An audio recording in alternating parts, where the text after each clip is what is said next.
మూసి నది ఒడ్డున నిలబడి దేవుడు మాకు శాపం పెట్టిండా, లేకపోతే పాలకులు మా మీద పగబట్టిండ్రా, మా నల్గొండను ఒక పక్కన ఫ్లోరైడ్ పట్టి పీడిస్తుంటే మా పుట్టే బిడ్డలు నడుము వంకర కాలు వంకర కళ్ళు కనిపించకుట్ట మా బిడ్డలు పుడుతుంటే దేవుడికి కూడా కనికరం లేదు మా మీద అని లక్ష్మీ నరసింహస్వామికి మేము దండం పెట్టుకుంటుంటే ఈరోజు మూసి వికారాబాదు జిల్లా రంగారెడ్డి ప్రాంతంలో వికారాబాదు గుట్టల్లో అనంత పద్మనాభ స్వామి సాక్షిగా అక్కడ పుట్టిన పూసి నది వాడపల్లి నల్గొండ జిల్లాలో 250 కిలోమీటర్లు ప్రవహించి ఒకనాడు జీవనదిగా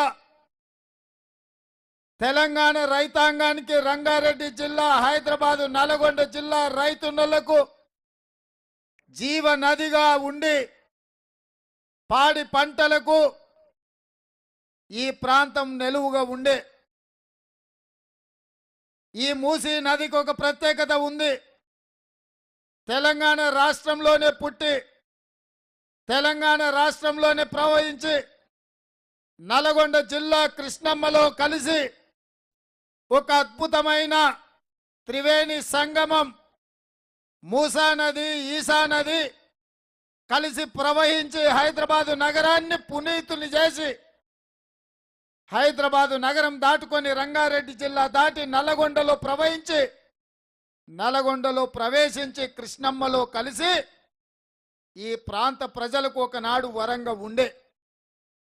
మరి ఇవాళ మిత్రులారా, ఇవాళ వేలాది మంది యువకులు నా పుట్టినరోజనో నా జన్మదినమనో నన్ను ఆశీర్వదించాలనో నాకు అండగా నిలబడాలనో వేలాదిగా మీరు తరలి వచ్చిండ్రు. ఉదయం నుంచి అన్నం తిన్నారో లేదో నాకు తెలియదు. ఎవడైనా జన్మదినం అంటే మందు విందుతో దావత్ చేసుకుంటారు. కానీ మా నల్గొండ సోదరులు అన్నం తినకుండా ఓ పూట ఉపాసమైన ఉండి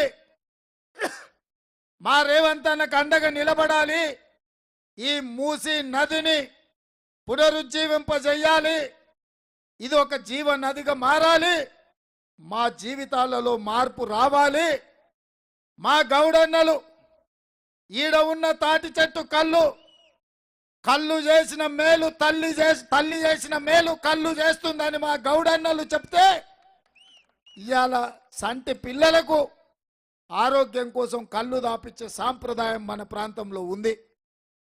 ఇవాళ ఈ మూసీ నది పరివాహక ప్రాంతంలో మా గౌడన్నలు కళ్ళు అమ్ముకునే పరిస్థితి లేదు.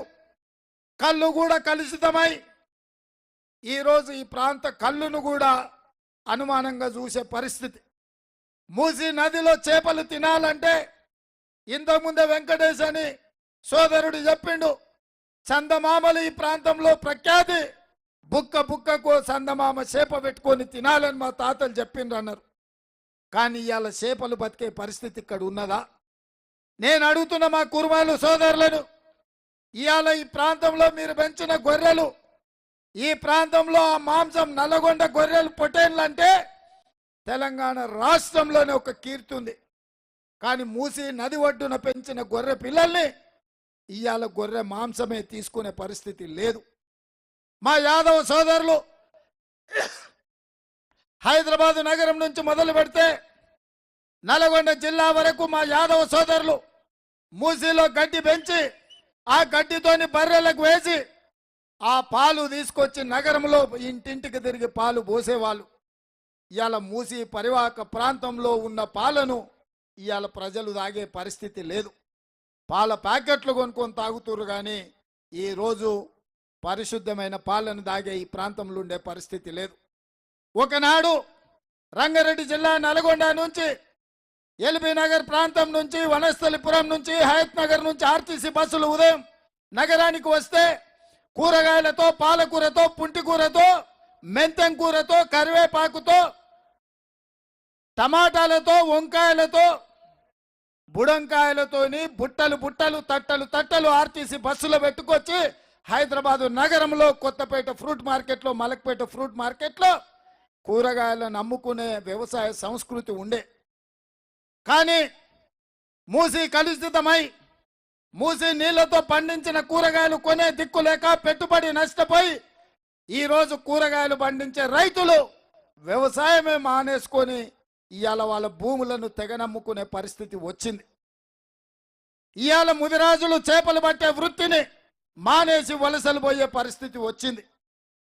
అందుకే మిత్రులారా, ఇవాళ ఈ పరిస్థితులు చూసిన పాదయాత్ర సందర్భంగా ఎంతో మందితో మాట్లాడినా, ఆ తర్వాత సైంటిస్టులు రాసిన వ్యాసంగాలు చూసిన, ఎంతో మందితో చర్చించిన, వాళ్ళని అడిగిన, నా నల్లగొండ సోదరులు నా రంగారెడ్డి బిడ్డల్ని కాపాడుకోవాలంటే నేను చేయాల్సింది ఏంటి అని నేను వాళ్ళని అడిగిన. వాళ్ళు ఒకే ఒక్క మాట చెప్పిండ్రు, చరిత్రలో ఎప్పుడో ఒక్కడికి ఒక అవకాశం వస్తుంది. ఇవాళ నీకు యుక్త వయసులో చిన్న వయసులోనే తెలంగాణ రాష్ట్రానికి ముఖ్యమంత్రి వైనవు. ఇవాళ దేవుడు నీకు ఒక అవకాశం ఇచ్చిండు. అనంతగిరి కొండల్లో పుట్టిన మూసీ నదిని హైదరాబాదు నగరంలో కలుషితమై ఫార్మా ఫ్యాక్టరీల నుంచి వెదజల్లే కాలుష్యం క్యాన్సర్గా మాడి నల్లగొండ ప్రజల్ని, నా ఆడబిడ్డలు నా చెల్లెళ్ళని కడుపులో బిడ్డ పడితే ఇవాళ బిడ్డలు కూడా బతికే పరిస్థితి లేదు. ఇవాళ ఆడబిడ్డలకు కడుపు అయ్యే పరిస్థితి నీళ్లతోని కలుషితంతో లేదు. ఈ నీళ్లతోని కడుక్కుంటే చర్మం బొగ్గలు వస్తున్నాయి. ఈ నీళ్ళల్లో కాళ్ళు పెడితే కాళ్ళు వాసిపోతున్నాయి. ఈ నీళ్లతోని అన్నం వండుకుంటే పచ్చగా మారి